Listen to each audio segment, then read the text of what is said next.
Blackstone Audiobooks presents Oliver Twist by Charles Dickens. Chapter 1.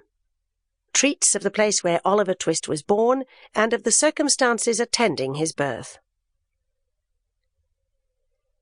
Among other public buildings in a certain town, which for many reasons it will be prudent to refrain from mentioning, and to which I will assign no fictitious name,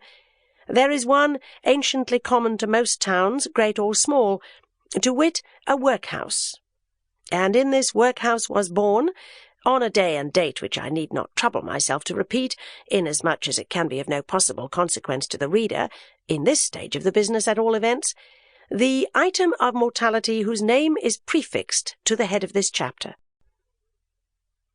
For a long time after it was ushered into this world of sorrow and trouble by the parish surgeon, it remained a matter of considerable doubt whether the child would survive to bear any name at all, in which case it is somewhat more than probable that these memoirs would never have appeared, or if they had, that being comprised within a couple of pages, they would have possessed the inestimable merit of being the most concise and faithful specimen of biography extant in the literature of any age or country. Although I am not disposed to maintain that the being born in a workhouse is in itself the most fortunate and enviable circumstance that can possibly befall a human being, I do mean to say that in this particular instance it was the best thing for Oliver Twist that could by possibility have occurred. The fact is that there was considerable difficulty in inducing Oliver to take upon himself the office of respiration, a troublesome practice, but one which custom has rendered necessary to our easy existence. And for some time he lay gasping on a little flock mattress, rather unequally poised between this world and the next, the balance being decidedly in favour of the latter. Now, if, during this brief period, Oliver had been surrounded by careful grandmothers, anxious aunts, experienced nurses, and doctors of profound wisdom, he would most inevitably and indubitably have been killed in no time.